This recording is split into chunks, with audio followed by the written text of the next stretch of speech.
Hello. Go for it. I was just wondering who was going to speak first, please. Okay. Firstly, good morning, ladies and gentlemen, friends and seniors. It is my pleasure to welcome you to the first of the public lecture series with theme Mixed Method Research in Accounting. My name is Aubrey Fiorentia, and today I will be your master of ceremony on this very special occasion. Also, it's an honor for me to have this opportunity to be in your presence this morning. First of all, I would like to welcome and thank Professor David Gilchrist as our speaker today. Hello. Hello. How are you, Mr. David? Very well, thank you. Thank you very much for the opportunity. I appreciate it. Yes, then I would like to welcome Mrs. Alfiyatul Qomariyah, Ph.D. as our moderator today. Hello. Good morning, Aubrey. Good morning. And lastly, Professor Dr. Dian Agustia as the Dean of the Economic and Business Faculty of Airlangga University.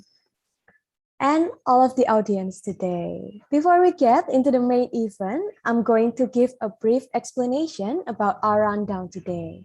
This lecture will be divided into 3 sections. The first one is an opening by the moderator. The second section is the presentation by Professor David Gilchrist from University of Western Australia. And the last one is the Q&A session that will be led by the moderator. Okay, before that, we will see some rules for our lecture today. Maybe our crew can help with sharing screen.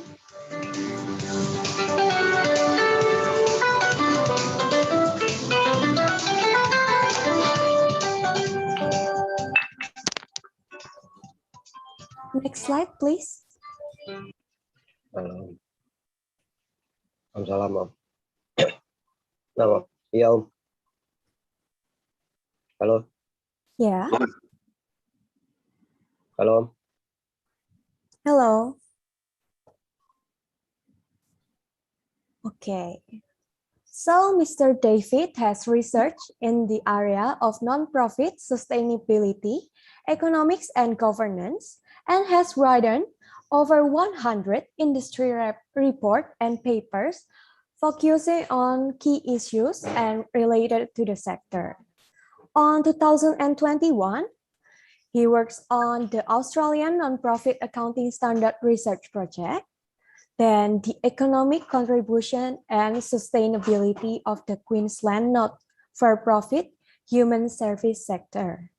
Then, the limits of green finance, a survey of literature in the context of green bonds and green loans, sustainability.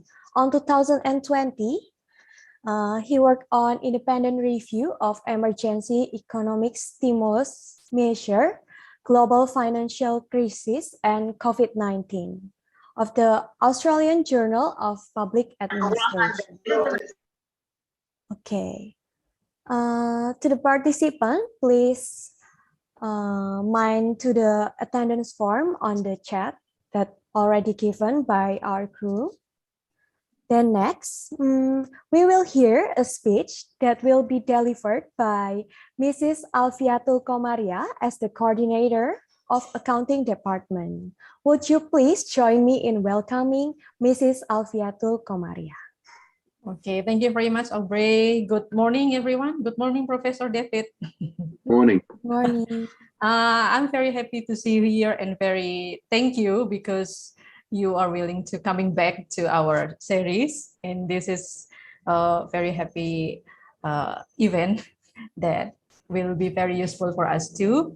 And actually, this series is the first Airlangga public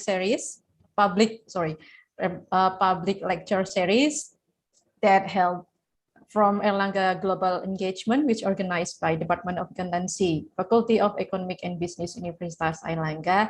And I believe that many people will love to hear your material, your speech, because we want to know more about the mixed method things. It's very actually it's common, but most of people think that it's difficult to do this kind of research. So Yes. we want to know more about this kind of thing. Thank you very much, Professor David, and thank you very much for all the participants here. We will learn everything from Professor David, and we will publish many papers after this. Okay, thank you very much, Aubrey. Thank you, Mrs. Alfiyatul, for the speech. And now we will read the Zoom etiquette or the ground rules for our lecture today. The first of all, the public lecture is being recorded and live streamed. So please stay mute until you call upon. Then turn on your camera and use virtual background that has been shared. Don't forget to rename your Zoom account into the format name_institution name. The Q&A process will use Slido feature to ask questions in the chat.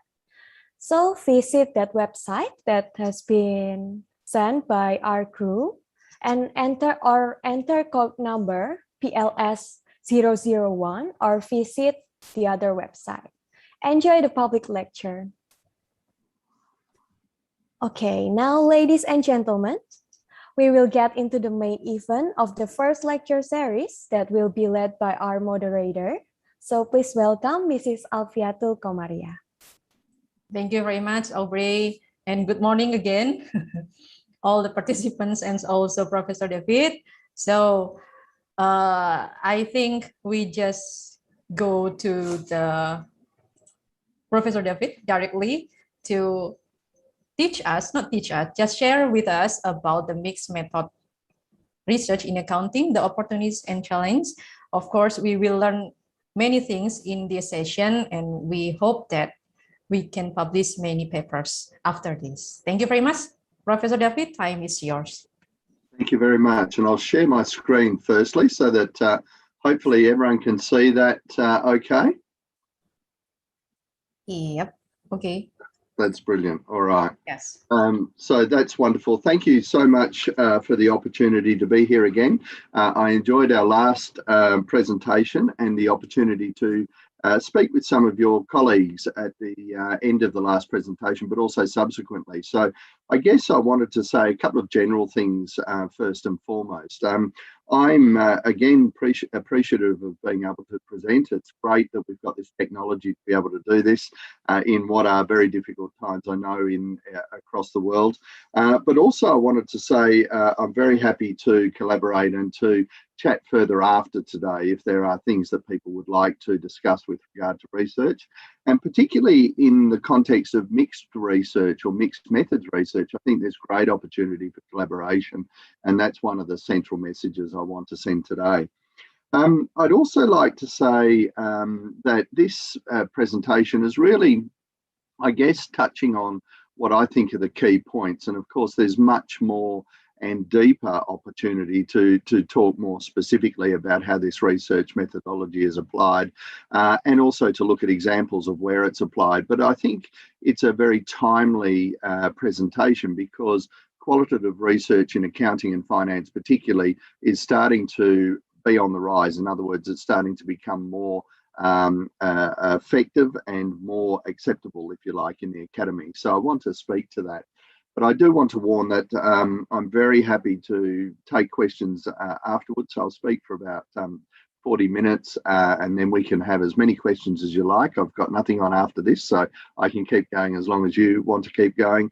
But secondly, I'd be delighted to send any references or any deeper issues after the event if that's something that would be helpful to people. So my presentation today then is, as I mentioned before, really about trying to get ourselves into a position where we understand what mixed methods is, but also the context in which it operates. We want to look at what has been the issues surrounding mixed methods methodology, and you'll be surprised to know that certainly in the Anglophone world, so in the English-speaking world, we've had a debate about mixed methods for about 100 years now. So this is not a new debate, but it is very much a new beginning in terms of this as an opportunity for the way work might be undertaken. I want to talk to the attributes of mixed methods and the components of mixed methods to make sure that we're on the same page. And I think this is a really important aspect for any scholar that is determining to either collaborate in a mixed methods research program or to undertake mixed methods research in their own right. Because you need to not only, unfortunately, launch an argument in defence of your methodology and the evidence that you've gathered in the context of your research question, but you also need to be able to defend that methodology against what we might term purists.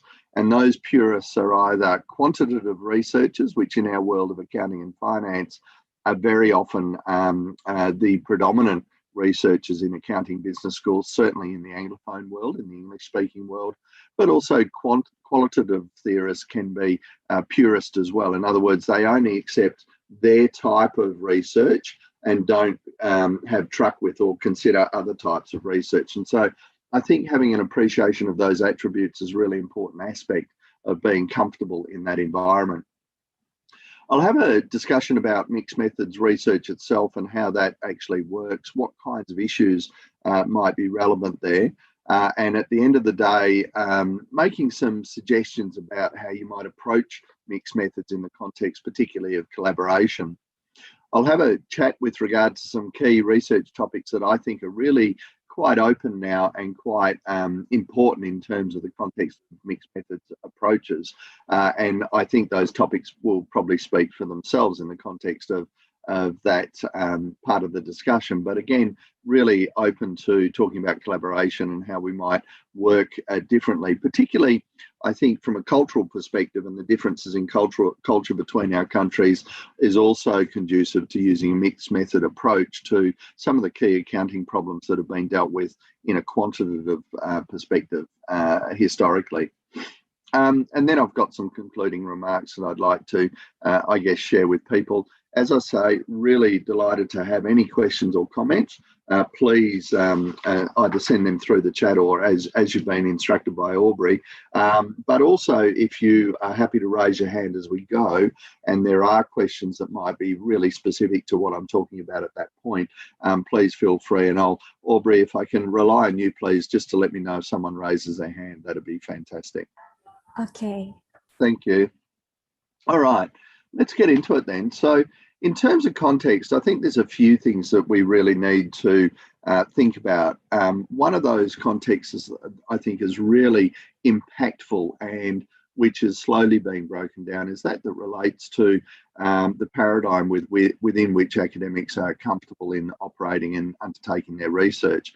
And unfortunately, academics are like all other humans. We are tribal in the sense that we pick our area and we stick to our area, and we have a tendency sometimes, certainly in Australia, to narrow our vision about research and what research means and how it works. And I think this context is a really important issue in the context of understanding where multiple methods or mixed methods research paradigms might sit.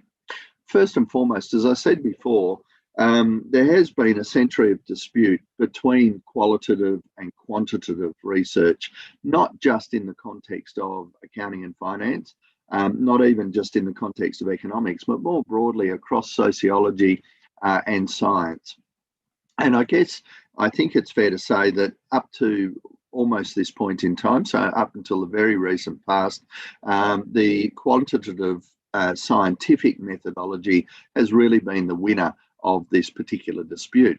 And at the end of the day, when we talk about mixed methods, we are talking about how we combine qualitative and quantitative research in a single research area in order to be able to perhaps develop better evidence or to undertake better analysis.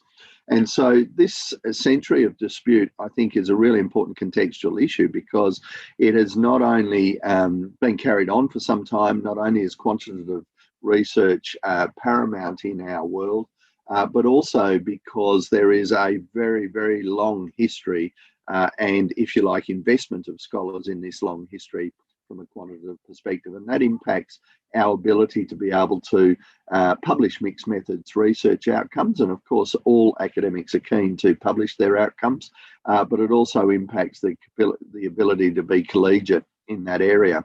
And so I guess, as I said, I would make some comments right at the end of the session, but I think one of the really important in very significant issues for anyone contemplating mixed research methods or even qualitative research methods in the context of business research and accounting and finance particularly, really needs to make sure that they know who their allies are in the scholarly world. In other words, who else is doing this kind of work?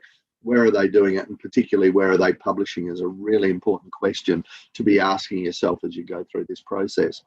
I think the other thing that's really important here too is that a lot of scholars, and I'm being very general, so there's a lot of fair people out there and a lot of people that perhaps are a bit closed-minded on these things. But I think being very general, one of the other things is that people tend to treat this as binary, that you're either a qualitative researcher or a quant, and mixed methods sort of doesn't come into that way of thinking. And so if you like, the fault or the constraints within the scholarly community don't just lie within the quantitative research community, they lie in the qualitative research community as well because of that blinkered view of world. So that century of dispute, I think, is a really important contextual issue. The other important contextual issue, which I've just touched upon, relates to what we call the incompatibility thesis. That is that qualitative and quantitative research processes, methodologies, and outcomes are incompatible. You cannot use one or the one with the other. It must be one or the other. And that, I guess, supports that paradigm that I've just talked about, where scholars are very clear about being quant or qual. They don't see how they can work together. And I think a lot of journals are active examples or active evidence of this particular incompatibility thesis.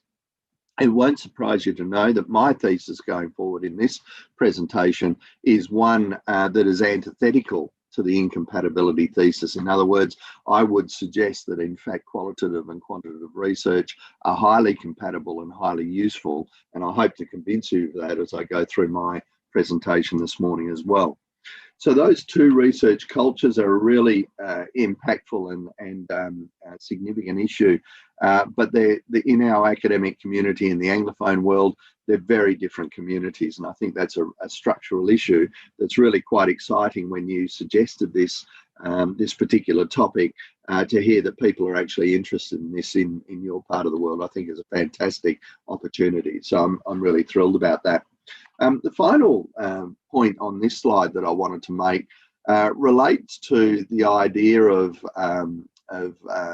multiple methods or plural methodology, which is, I guess, the antithesis. This is how Guber in 1990 stylized this dispute between qualitative and quantitative research, saying that an accommodation between paradigms is impossible.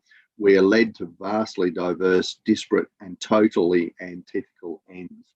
This is a really important comment, I think, in the context of where scholarly minds are at in this overall debate.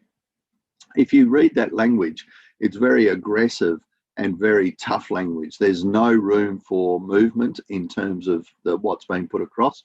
And it's very clear that Guber feels very strongly that there is no possibility of that accommodation, and that vastly diverse, disparate, and totally antithetical ends implies that not only are these two things very different, but in fact they are almost enemies in the context of the way research is undertaken. So I guess what I wanted to try and demonstrate with this slide was to say, well, at the end of the day, obviously, I don't believe that that's the case. I think plurality is an absolutely important thing for scholars to strive for. But I do think it does indicate the depth and the significance of the dichotomy between qualitative and quantitative research. And that dichotomy is a little bit weird in a number of areas. So, for instance, I think there's a number of similarities that we need to take into consideration.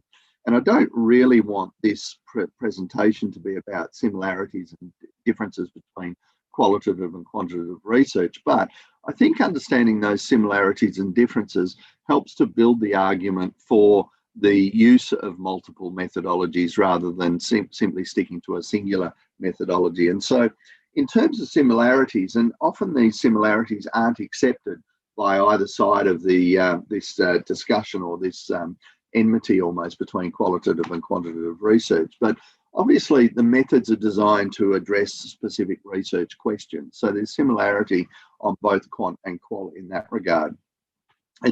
Additionally, empirical evidence is used, different types of empirical evidence, of course, depending on whether it's quant or qualitative research.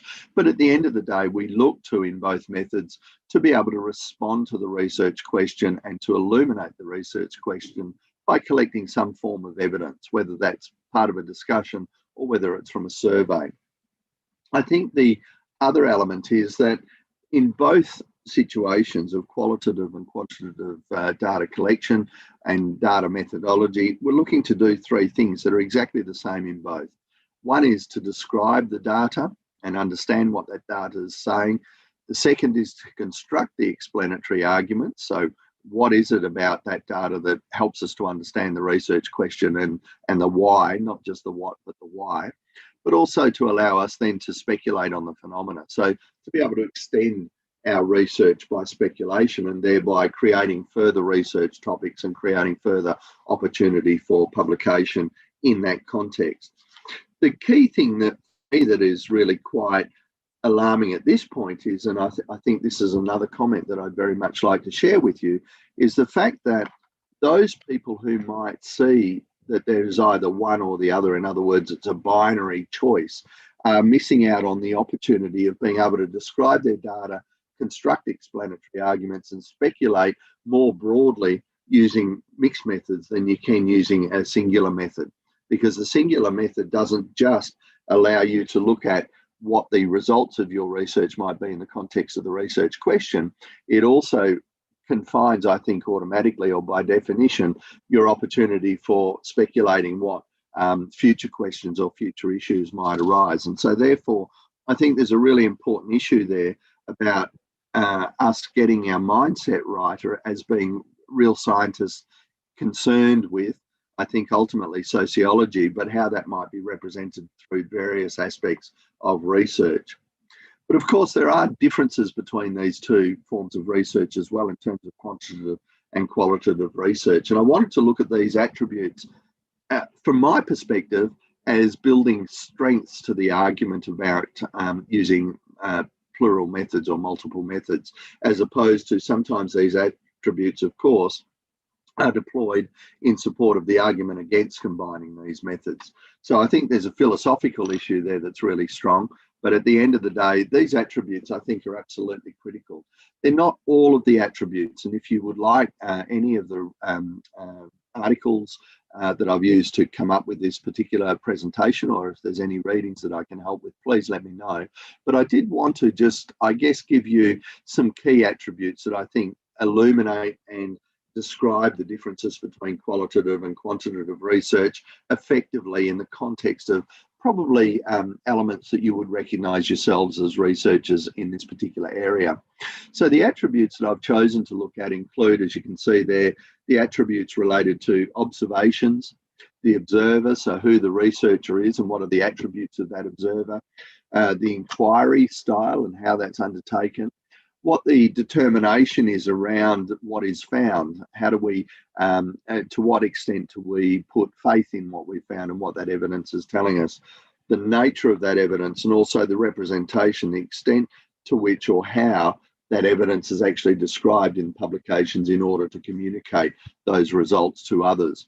And these attributes, I think, are really incredibly important because they, in my world, in my philosophy, they really build on the powerful opportunity for combinations of different attributes that allow for a much broader and much deeper story to be told, as opposed to the story that can come out of using a singular or purist form of research. To that extent, as you can see there, in terms of quantitative research, we would say that in terms of the observations themselves, we would see social observations as entities, in other words, as discrete things that are empirically identified, whereas from a qualitative perspective, we would add values to that as well. And those values come in the context of the description that might be made, but also in the context of the values that are held by the researcher themselves.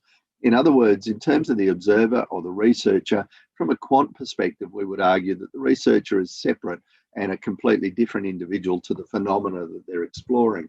Whereas from a qualitative perspective, we would argue that in fact you can't separate those that person is part of that process, and because that person's part of that qualitative process, they have an impact on the empirical evidence that's gathered as well. Inquiry is also a really important issue because in quantitative research, we would argue that inquiry is entirely objective. And that makes sense when you think about a binary question, yes or no, or when you think about things like Likert scales, there's a science or mathematical quantitative element that's applied there.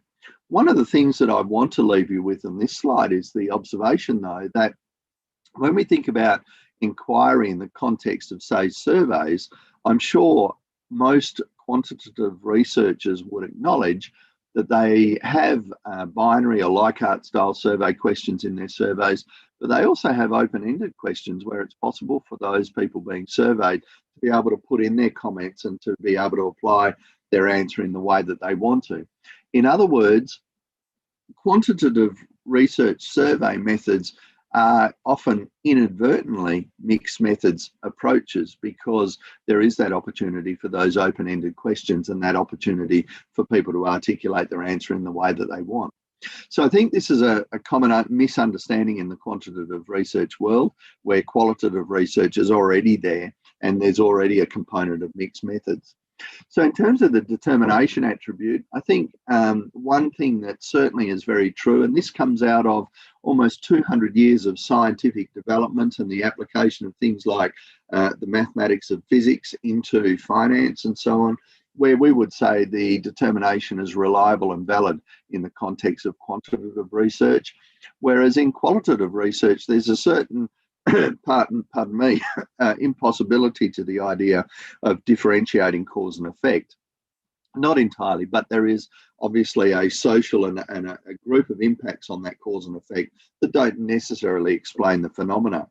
The key issue that I want to leave you with in that regard is that, of course, one of the fundamental issues that we undertake in terms of work in accounting or finance is that it's sociological work. It's not hard science work, it's sociological work. And that means that there is naturally going to be, even in the quant side, some opportunity for the sociological effect, for human effect, in terms of the outcomes that might be quantified in that particular piece of research.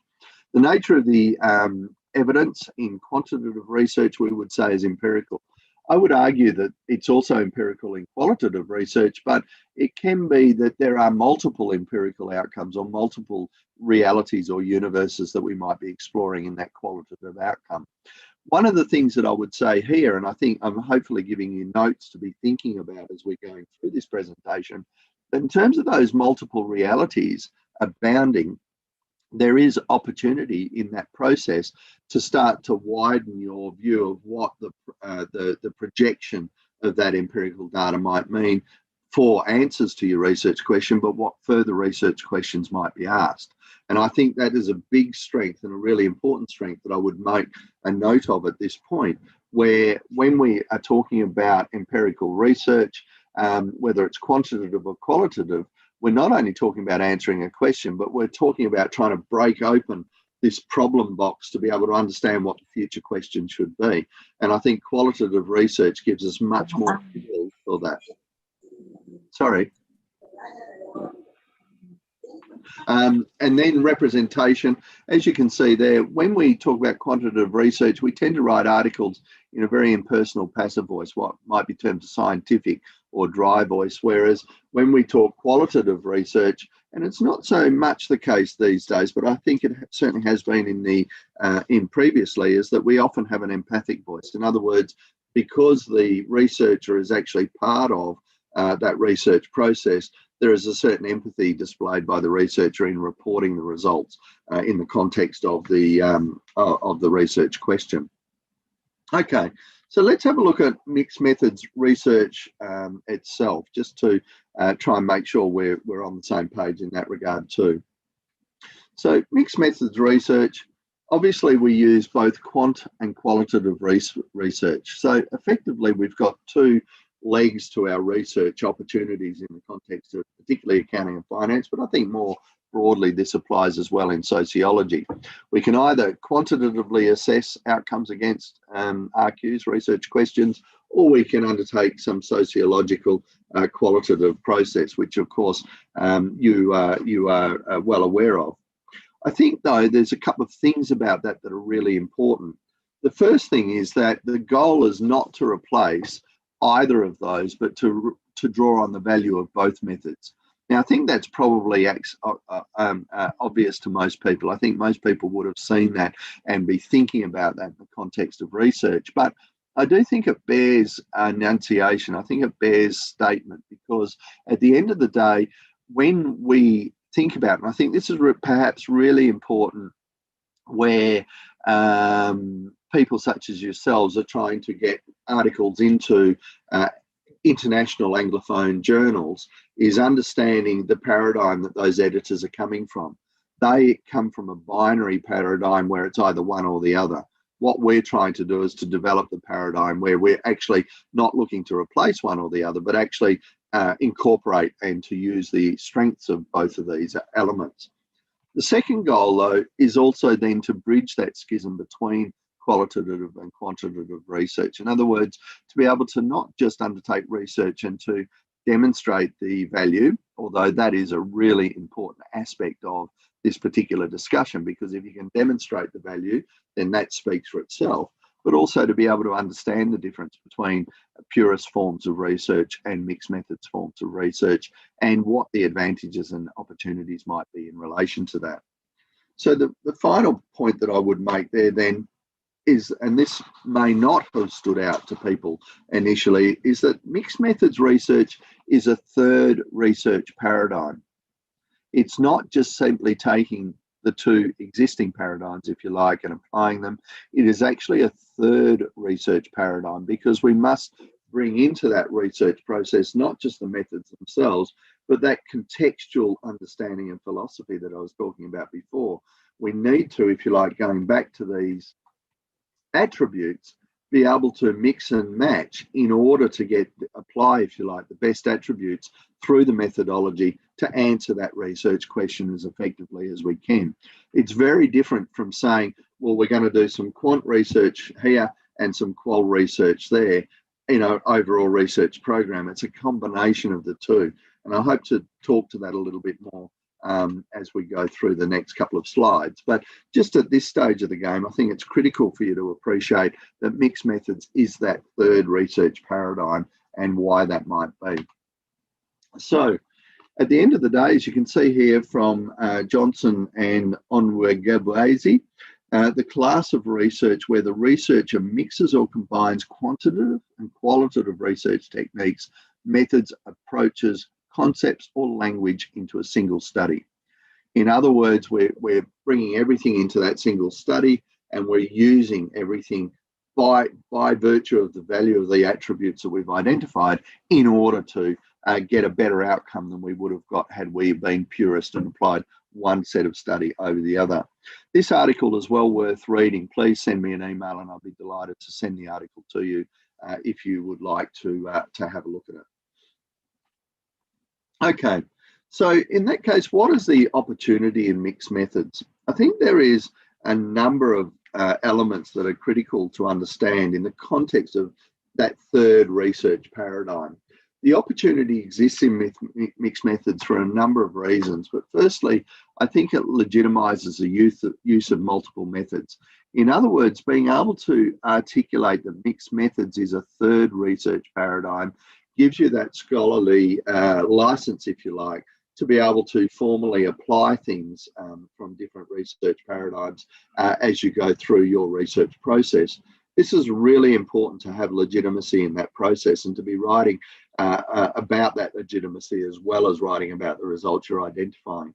So going back a few slides and to comments earlier, not only do I think scholars should use mixed methods, but they shouldn't simply rely on the results of those mixed methods to tell the story. They need to actually engage in this debate about use of mixed methods and why there is qualitative and quantitative advantage in doing that as opposed to being purist.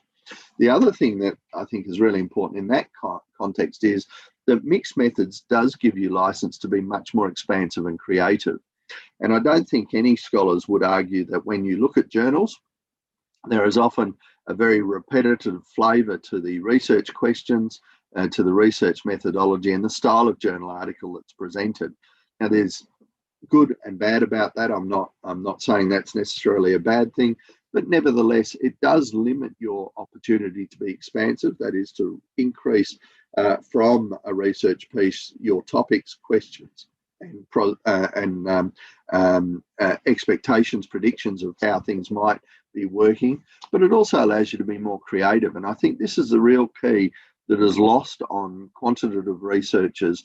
The qualitative research allows you to be more creative because you can actually dive into things more deeply in conversations with people than you can in some survey processes where you have binary or Likert scales delivering the research outcome.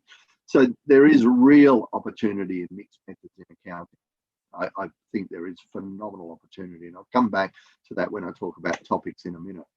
I think it's important to be inclusive and pluralistic. That is that those people that are engaging in mixed methods need to engage in both the qualitative and quantitative debates of the day as well, and to understand where the two purist paradigms are coming from in the context of the research questions that are relevant there.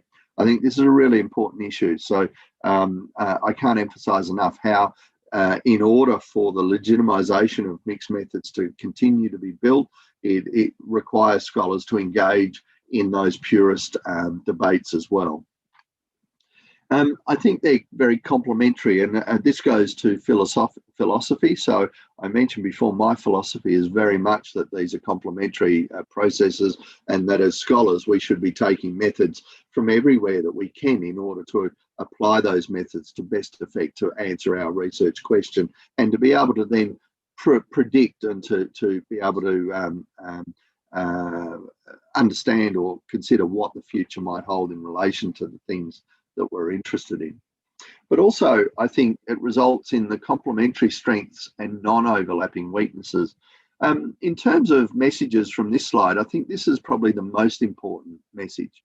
So philosophically, my view is that undertaking a mixed methods process allows you to be able to combine the complementary strengths of those two methods, but also ensure that one method, if you like, compensates for the weaknesses that might be in another method.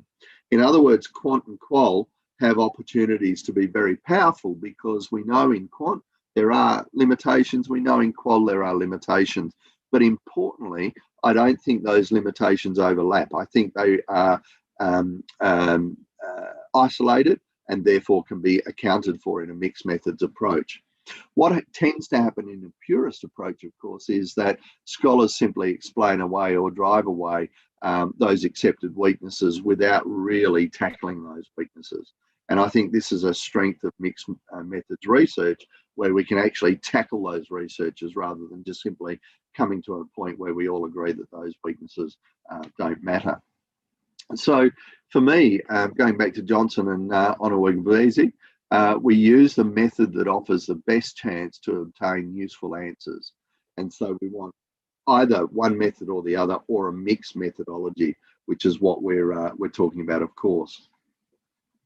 So in accounting research, how does that actually come? I think there are some pretty straightforward elements of mixed methods that we can consider. And these are just a couple of, I guess, generic examples, but we can talk about more in question time or beyond that. But essentially, one of the methods that I use quite a lot of is what I call bookending, where I have a qualitative research piece, and then a survey piece, and then a qualitative research piece, with a qualitative bookending the quant process. My rationale for that is that the qualitative research piece is normally either interviews or group interviews, workshop type arrangements where I have the opportunity to talk to people, but not just raise the research questions, actually probe into the answers of those research questions, which is where that creativity and opportunity for expansion of your topics becomes really important. And in that process, what I tend to do is I have a view or an idea of what my quant survey is going to have, what the questions are going to be, and how I might approach those questions. But that initial qualitative piece of work informs that survey and helps me refine it. The second qualitative piece of work that bookends the survey helps me to reinforce the findings in the survey and to test those findings. So mixed methods is a really good way of us not only identifying what the dominant causes of things might be, for instance, in relation to RQs, but also what some of the minor or less dominant causes are that can get lost in that survey process. We might also undertake, when we talk about accounting research and mixed methods, quant or qual, our mixed methods can be both in terms of how we collect data, but also how we analyse data. And so that second dot point there, mixed analysis, is a really important and crucial element too. That is that we might collect data through a survey process, pardon me, but we might use mixed methods to analyse the outcomes of that data. And that goes back to my comment earlier, where we often actually have qualitative methods embedded in surveys and other apparently quantitative processes, because we have open-ended questions or requests for further information or whatever it happens to be. And then I guess generally then we would say that in terms of mixed methods, we either adopt an across-stage research methodology or a within-stage research methodology. Now, again, this is pretty straightforward. An across-stage research methodology is exemplified by my bookending technique, what I do in terms of qual, quant, qual. So across the stages of the methodology of the research program, we apply qual or quant depending on what's going on. On the other hand, within stage means we actually have components of qual or quant within a piece of methodology. And a great example of that is that open questioning in a survey, where there's an opportunity for people to put their answers that's not binary or it's not attached to a Likert scale, in which case people can actually combine those two elements within a particular stage. So really, what am I saying there? Across stage, a stage is a specific component of data collection. Within stage is within that specific component of data collection that we might combine the two methods. I have to say, I use across stage by far and away the most than within stage processes.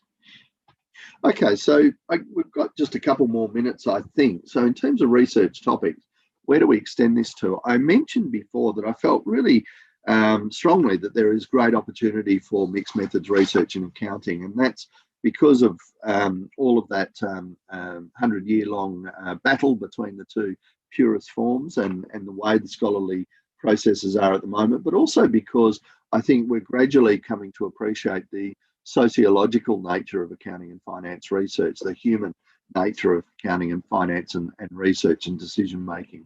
And so these are just general research topics. Again, I'm really happy to correspond further or to discuss these further. I also think there's opportunity for collaboration in these research topics if that's something that people would like to do. But I think in auditing behaviour, for instance, there is a phenomenal opportunity for mixed methods research processes.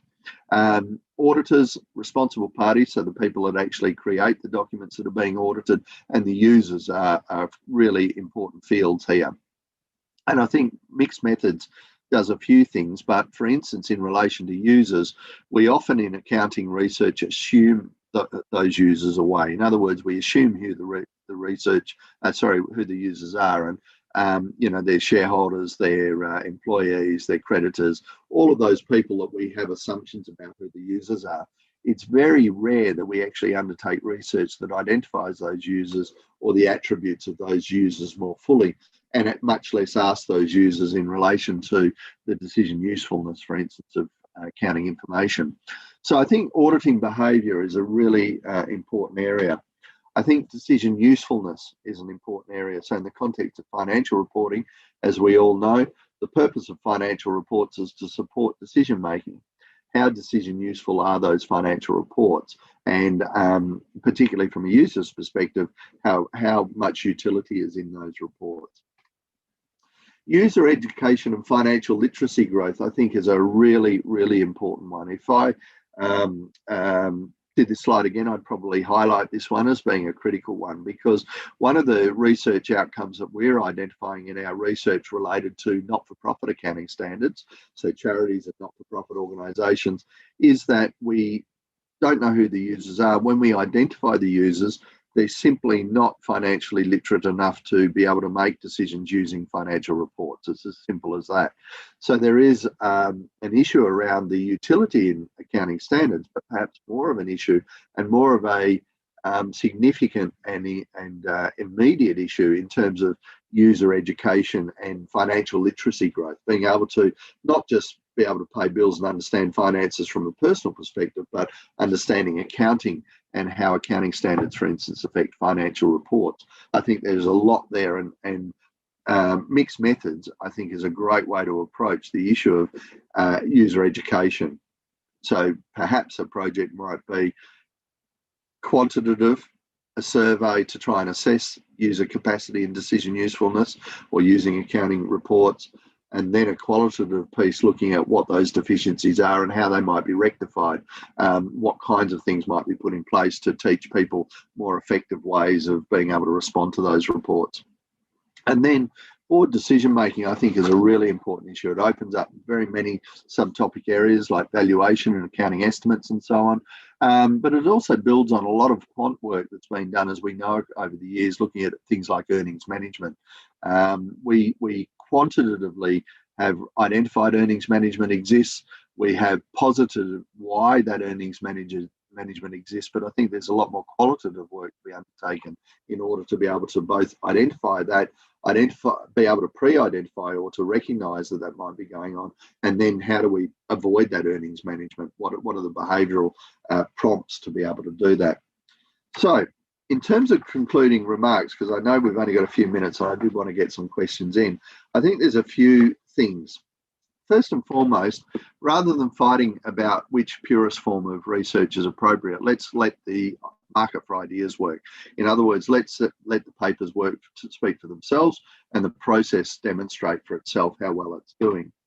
Learn to validate across methods. I think that comes back to being able to articulate why you use various methods and to be in all of those three paradigms rather than just simply in the mixed methods paradigm and trying to isolate yourself in that. I think learning to collaborate across that methodological divide is really important. So there's no reason why you can't be the person that orchestrates a collaboration between a quant purist and a qual purist to be able to get hopefully a better outcome. And then accounting research, of course, is a logical ground for this activity because it is sociological at the end of the day. I think a lot of people see accounting as scientific and black and white, if you like. They see it as objective. But of course, accounting is subjective. We wouldn't need accountants if we didn't have the decisions that we have to make. And therefore, I think that's a really important sociological ground for this work. And then I think that's critical for researchers, as I've said before, to understand the attributes and advantages of each method, but particularly that non-replicated weaknesses. That is, that those weaknesses in one method can be supported by strengths in the other method. They're non-reciprocated, I think, is really important. And then, of course, the researcher must understand the application of each method. So I think at the end of the day, someone using multiple methods or multi-method research outcomes is going to be a much stronger, more effective scholar than someone that has a very purist view of the research world. Phew, I've spoken very quickly to try and get all of that out. I'd be delighted to take any questions. And I understand, Aubrey, too, these slides will be able to be distributed. So I'll be very happy if people would like the slides as well. Okay, thank you very much, Professor David, for sharing this, how to say, it's very insightful, it's very good knowledge for us about the mixed method research, mixed method thing in accounting. All right, so now is the Q&A session. Is there, but before that, actually, I personally have a question, Prof. Okay, so maybe we can discuss first while waiting for the other to ask about this. So it is actually possible, right? If the two methods that we use has different result, for example, it's the contrary one. The one is significant, or another one will not significant on some kind of thing. And how can we conclude that result? What do you think? Look, my experience has been very much that they actually are very complementary. And what I often, I can't, I'm just trying to think of an example where I've had a result from one method that has been opposed, if you like, to the result of another method. And I can't think of an example. What I do tend to find, though, is that the qualitative research method allows me to nuance and to look much more closely at the results of that empirical study of the quant study. So I find the two very complementary, and I can't think of an example where two different results have come out. However, I do think there is an opportunity for that to occur, because when we construct our questions for a survey, if we're quant purist, if we only want to conduct a quant piece of research, then of course we'll establish the questions and the available responses based on our perception of A, what previous scholars have identified, and B, what we think is going on. And so there is a real opportunity there at the end of the day for those researched results to be counter to the outcome that might be garnered from a qualitative research piece, simply because the answers that have been, or the options for answers that have been provided by the researcher, have been wrong. And so why do I undertake that bookending process? The qual confirms my research into the literature, confirms my sense, or doesn't confirm my sense of what those questions need to be and what the possible answers need to be. And that informs my survey, which might be why I rarely get results. Well, I can't think of an example or a point in time where I've got results that are opposite from both methods, because I use one method to inform the other. Okay, so it's actually, it should be the complementary, right? That's right. That's what I would be aiming for. There is the possibility, as I say, because if you replicate an experiment, say you've got an article that was written 10 years ago and you want to replicate the experiment today, you may well get the same results if you use the same research instrument. And that's where qualitative research, where the weaknesses of both are able to be covered by the strength of the other, if that makes sense. All right. Yep. And how about the opportunities to publish this kind of methodology, sir? I mean, because some journal will try to, because it's our experience that we submit with very complicated models and very maybe not the decent mixed method, but we use two methodology, survey and interview at the time. And the journal said that it's too complicated, please make it simple, kind of thing. So actually, how is the chance of the publication of this kind of research? Yeah, so there's first and foremost, there are journals that specialize in mixed methods, but more importantly, what we're seeing is a increase in journals in accounting that are accepting of qualitative research. So historically, quantitative research has been the dominant research paradigm in accounting research and finance research. What we've actually are seeing, particularly even over the last 2 or 3 years, so that this is relatively new, is where those quant journals are now saying qualitative research papers should be submitted. People are interested in qualitative research. So to me, the next step to mixed methods is not a great step. So where they accept qualitative research, my suggestion to you is the editors might be more attracted to mixed methods because there's quant and qual rather than just simply qualitative research. So it is difficult, but I think there is an increasing appetite, and my view is that appetite will increase far more significantly, because at the end of the day, I think the other reality is that we're running out of topics in quant to be able to pursue. We need to sort of open up to more questions and more opportunities. Okay. Yep. Okay, thank you very much. So we still need to learn about the journal itself. They willing to accept what kind of methodology, for example, we need to learn about this. Okay. Look, and I'm really happy if you or anyone wants to send me an email about journals. I'm happy to send you some suggestions in that regard as well, if that helps. Sure, I'm very happy to, sir. Okay. Okay, so let me see the questions. Okay, there's questions. Can we choose from each type of the two research method in mixed method in one study? For example, we use experimental study and ethnography in a single research. Yes. So it depends on the research question, of course. So as I've indicated, my typical approach to research is qualitative, qualitative.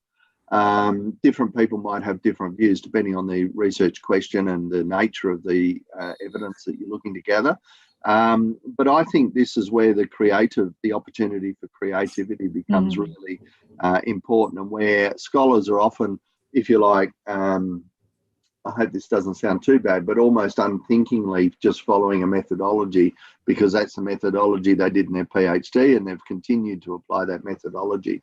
I think why mixed methods represents a challenge to a lot of people is because you do have to make decisions about your methodology, whereas if you're a purist, you don't really have to make those kinds of decisions.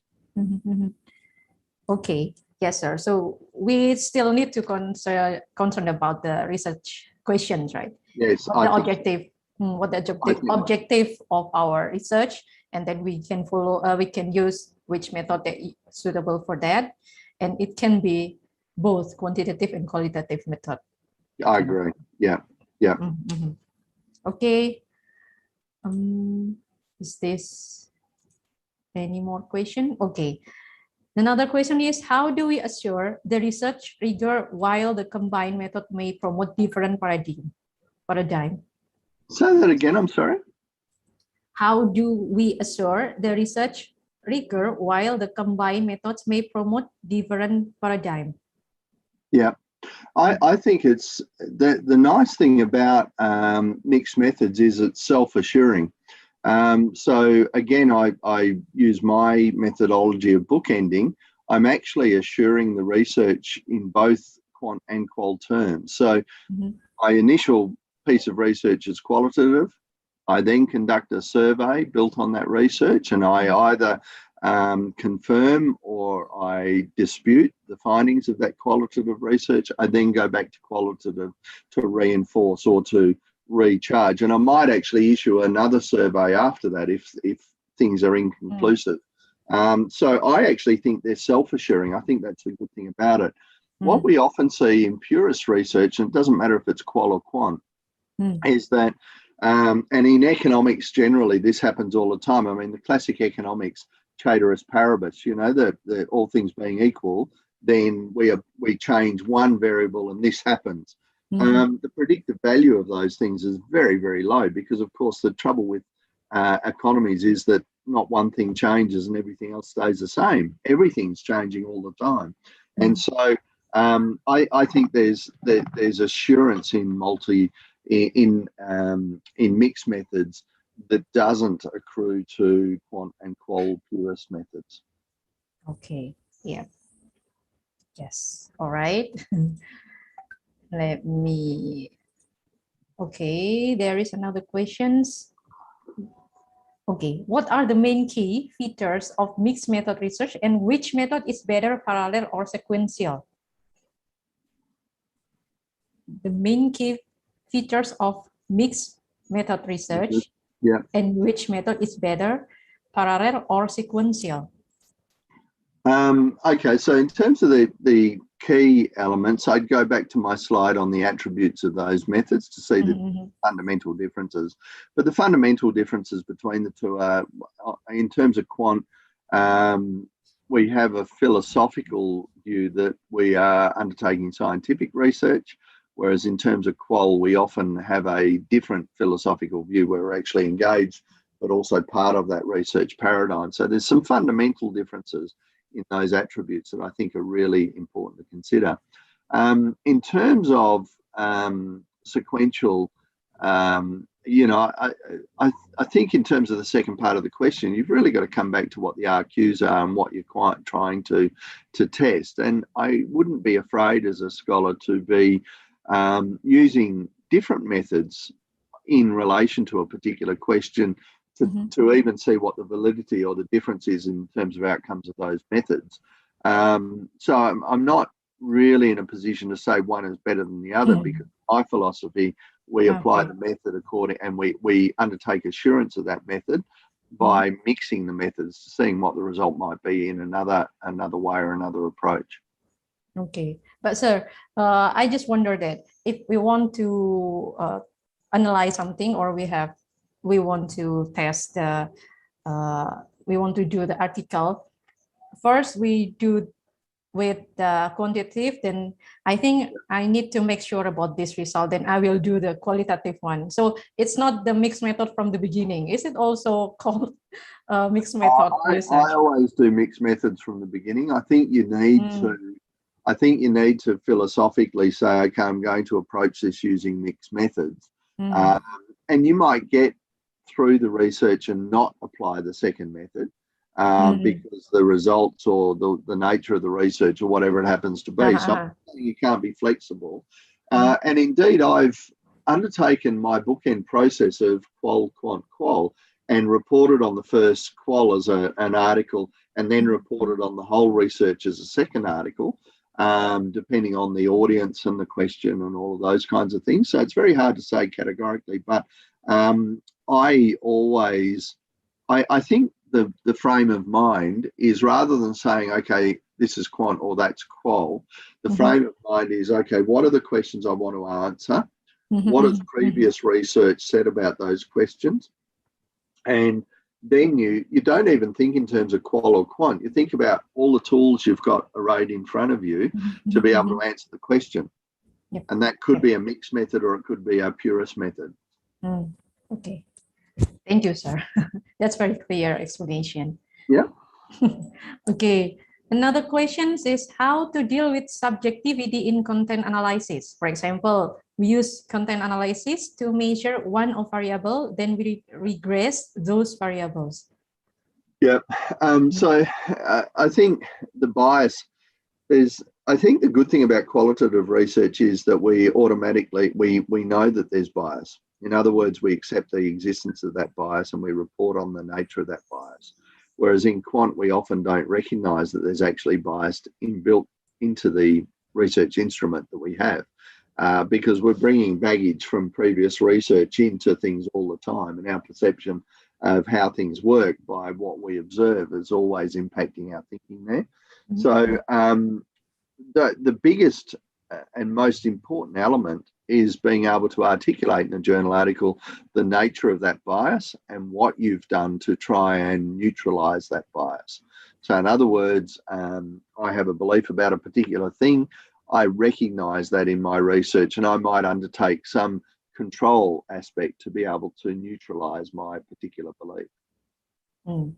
So that might be, for instance, having a collaborator review the evidence.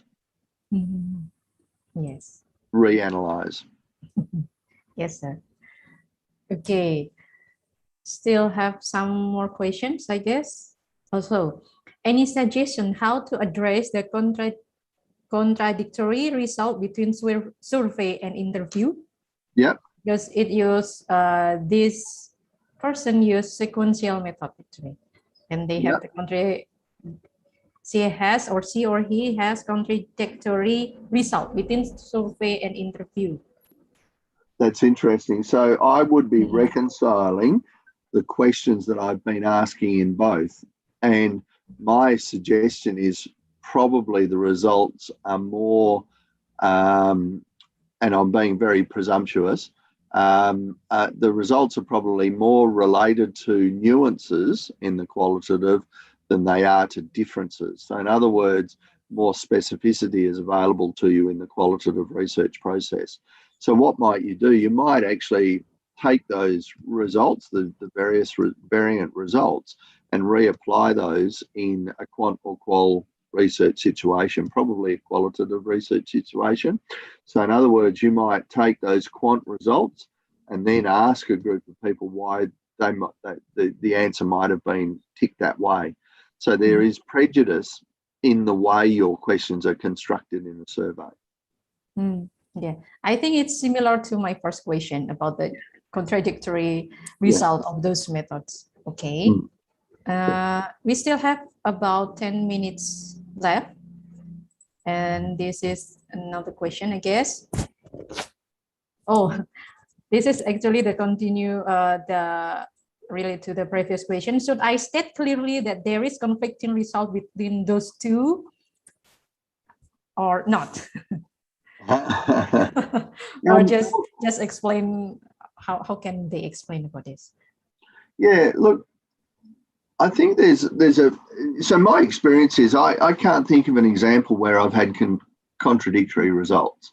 What I have typically is a survey result, and then using qualitative research methods, I drill down on that and I can see nuances rather than contradiction. It's very rare that you would have a survey result and then a contradictory result in qualitative research. To me, that comes down to my first port of call, or my first guess, is that there's a weakness in the methodology or an error in the methodology rather than saying the results are wrong. Does that make sense? So I'm being very general, and I'd be delighted to speak more fully with someone that has that situation, and then perhaps I can be more useful in terms of suggesting responses to that. But in my experience, it's not so much, as I say, a conflict as a specificity. So generally, in terms of survey instruments, we have a broader answer, and then we can use qualitative to narrow that answer and to be more specific for a particular cohort within the population, for instance. Okay, all right, sir. So, okay, I think that's all the questions that is written in the slide and all the participants. So, should we complete this right now? I think it's enough, right? Thank you. Thank you very much. Yeah, very clear, and how to say, it's not a new topic actually about mixed method, but how to implement it is a bit, how to say, difficult. Is it difficult, sir? Sure. No. Oh, look, I think it is, because we do our PhDs, we train in a particular way, and then you've got to broaden your processes and how you approach things. So I do think it's difficult. I think it's also difficult because, and particularly if you're a younger scholar, you've got all of these senior scholars that do things in a particular way, and it's very hard, I think, then to say, oh no, I'm going to challenge you. I completely understand that. Yeah. Maybe not difficult, but take time. Sir. Take time. Yeah, exactly. Exactly. Okay. Yeah, because actually I did propose to do mixed method in my dissertation, but then some people suggest that, are you really want to graduate? Because it will take more time to finish the thing. So finally, I just use one method at a time, just as survey. Yeah, absolutely. You're gonna have your ticket to ride. You're gonna have your driver's license. So that's important. Okay, thank you very much. Thank you so much. Please do send through any questions or comments. Very open to collaboration.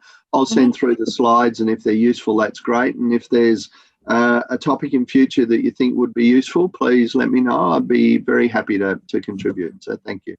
Thank you very much, Professor David, for the sharing. And I would like to maybe highlight some parts that very useful for us.